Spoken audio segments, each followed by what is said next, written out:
Welcome to Movie Recall. In today's video, we will be going through the 2022 movie Scream 5. It's time to recall. Let's get started, turn on subtitles, and spoilers ahead. The movie starts and we are taken to the time where it has been 25 years after Billy Loomis and Stu Macher's killing spree in Woodsboro.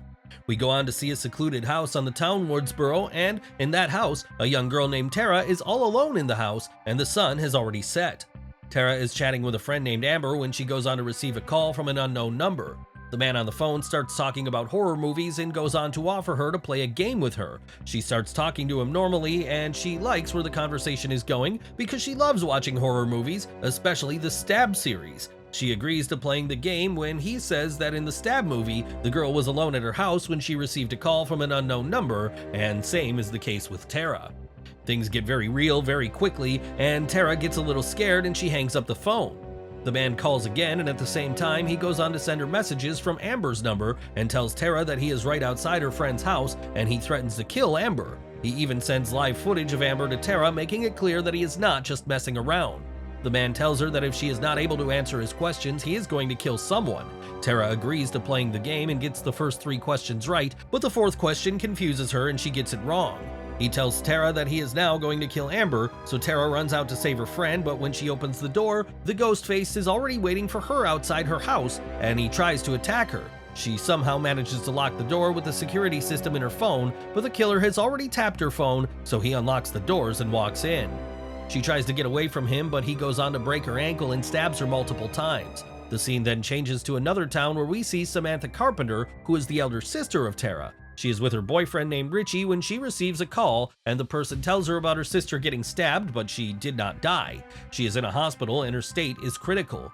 Sam says that she is going to Woodsboro, and Richie insists on coming with her because he really cares about her. Sam makes her way back to the town and she is reunited with Tara's friend group, Wes, Amber Freeman, twins Chad and Mindy Meeks Martin, and Liv McKenzie.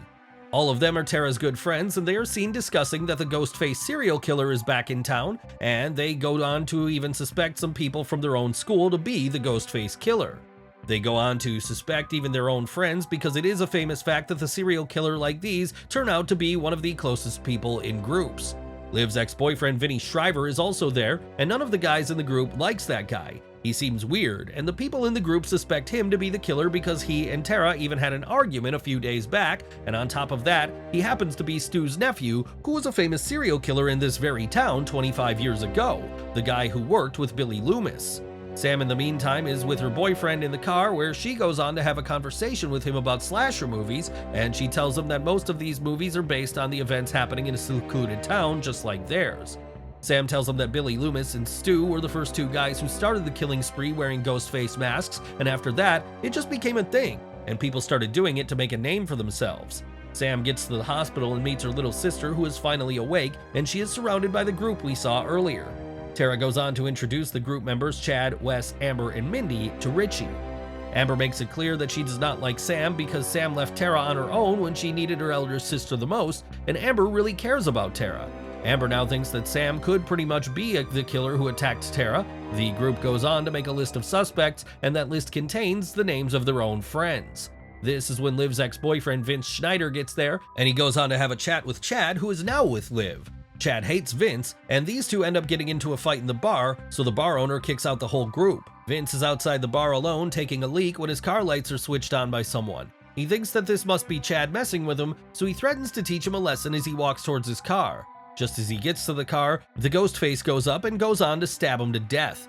Richie and Sam are at the hospital with Tara, and as the girl sleeps, she goes on to have nightmares about the killer, and when she wakes up, the first face she sees is of Richie sitting in front of her, and he is watching a Stab movie. Sam then goes to the bathroom and she sees a vision of Billy Loomis as she stands in front of the mirror. Billy Loomis tells Sam to let Tara know the truth, but Sam does not want to tell her. Sam then receives a call, and the caller on the phone tells her that he knows her family's secret. Sam then goes on to tell the killer to stay away from her little sister, but this is when the killer shows up in the bathroom and attacks Sam. Sam goes on to push the table and hit the killer with it, and barely manages to make it out of the bathroom stalls without getting stabbed. She quickly calls Deputy Vincent, who has been tasked with guarding Tara at the hospital. By the time Vincent gets there, the Ghostface is gone. After a while, Sheriff Judy Hicks herself comes to the hospital. The sheriff is also the mother of Wes, who is a close friend to Tara and is one of the group members. She goes on to ask some questions to Tara and Sam and assures them that they are going to be safe, but Sam is not happy about her performance so far and gives the deputy a piece of her mind. Amber also comes to the hospital and says she thinks Sam and Richie are behind everything. The sheriff tells Sam to leave town because she is no good to anyone. Sam has done some bad stuff in the past as she started taking drugs, and there is a story behind that as well. Sam finally goes on to tell her sister the truth behind her leaving town and taking drugs. Sam says that she found out from her mom's diaries that she is actually not the real daughter of their father. She learned that her actual father was the famous Billy Loomis, who was in a relationship with their mother before her mother got into a relationship with the man they called father. Sam adds that she had a fight with her mother and started shouting at her, and their father heard everything. He was heartbroken that their mother did not tell him the truth, so he left. Sam felt guilty for breaking up their family, which is why she went into depression and started doing drugs. Tara is shocked to learn that Sam is actually her half-sister. Tara tells Sam that she never wants to see her face again and kicks her out of the room. Sam and Richie then go to Dewey, who has now retired as a police officer. He is seen watching Gale Weathers on TV. Gale is the love of his life, but they are broken up now. They ask Dewey to help them. He refuses at first, but then gives them a few tips. He tells Sam that the #1 rule to survive a stab movie is never to trust a love interest, and that offends Richie, who says that he was in the other town, so he could not be the killer. He says that the rule #2 is that these killings are always related to the past. Dewey then adds that rule #3 is that there is always a group of friends, and one of the friends on the group is the killer. Sam requests Dewey to help her find the killer, saying that if it is from the past, he too must be in danger now because he has already been attacked multiple times in the past by these Ghostface killers. Dewey calls Sidney Prescott and Gale Weathers, letting both of them know that killings have started in the town again. He tells them not to come back to the town. Sidney Prescott used to be the famous serial killer Billy Loomis's girlfriend, and she is the one who finished him off with Gale Weathers' help. Dewey, Sam, and Richie then go to see the friends group where Sam tells everyone that she is the daughter of Billy Loomis, and everyone is shocked. All of them then bring forward their respective theories on who could be the killer, and Mindy says that the people who are related to the previous serial killers are the ones getting attacked, so this new killer must not be related to the serial killers from the past. It could be possible that he is trying to make a story of his own, but he added legacy characters in his story, which is why he is killing the people related to the past serial killers. The scene then changes to Sheriff Judy's house, where she leaves her son Wes at home to go get Chinese food. Judy receives a call when she is driving, and it turns out to be the killer, who tells her that he knows her son is alone at home and he is going to kill her now. Judy quickly turns the car, but the killer says that she is never going to be able to make it back on time. Judy then gets back home, but when she is about to enter her house, the killer comes in front of her and stabs her to death. He then goes inside her house, and when Wes has come out of the shower, he is setting up the table for food when the Ghostface shows up and stabs him to death as well. The next thing we see, there's police cars in front of Sheriff's house, and Gale Weathers is also there to cover the incident as she is a reporter. Dewey and Sam also show up, and Dewey meets Gale Weathers. It is clear that they still love each other the most, and Gale tells him to be careful out there.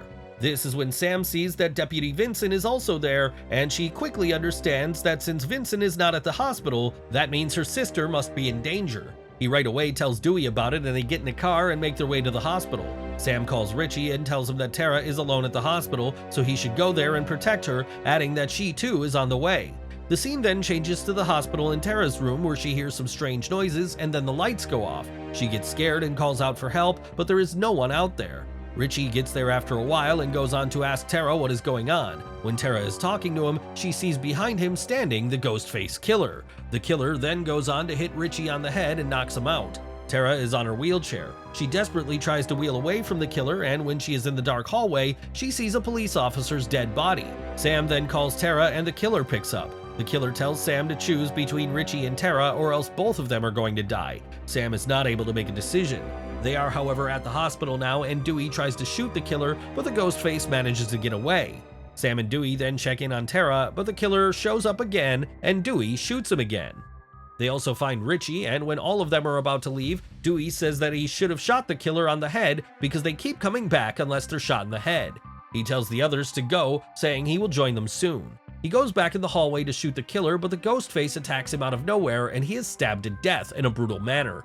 Gale and Sidney are devastated to learn about Dewey's death. Both of them decide that they are going to finish off the killer.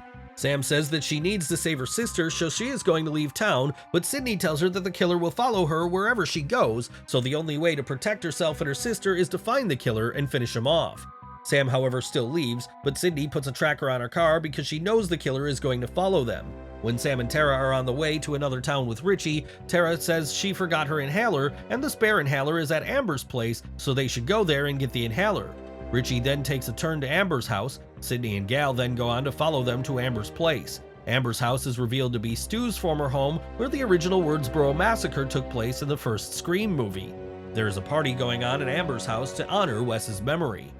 Chad and Liv get into an argument, and Chad follows Liv when she storms out of the house. She is nowhere to be seen, and when Chad tries to look for her in the garden where no one else can be seen, he is attacked by the killer, who stabs him multiple times and runs away.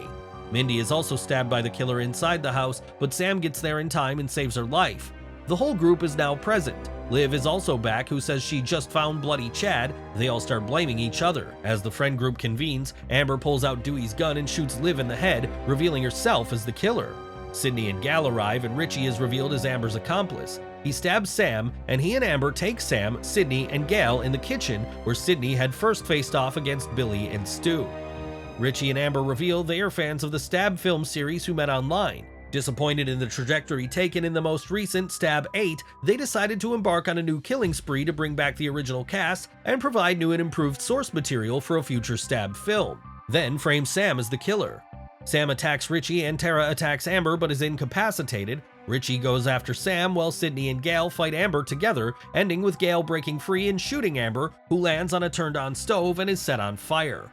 Richie pursues Sam, who sees another hallucination of Billy, which brings her attention to Amber's abandoned knife. Embracing her paternal heritage, she uses the knife to stab Richie repeatedly and slitting his throat, before shooting and killing him. A horribly burnt Amber attempts to attack the group again, but is shot to death by Tara. Tara, Chad, and Mindy are loaded into ambulances to be taken to the hospital, and Sam thanks Sydney and Gal for their help. Gal promises not to write a new book about the new murders and give the killers notoriety, opting to write a tribute to Dewey instead, and Sam joins her sister. With that, the movie comes to an end. Thanks for watching. Please like, subscribe, and click the bell icon to get new movie recaps.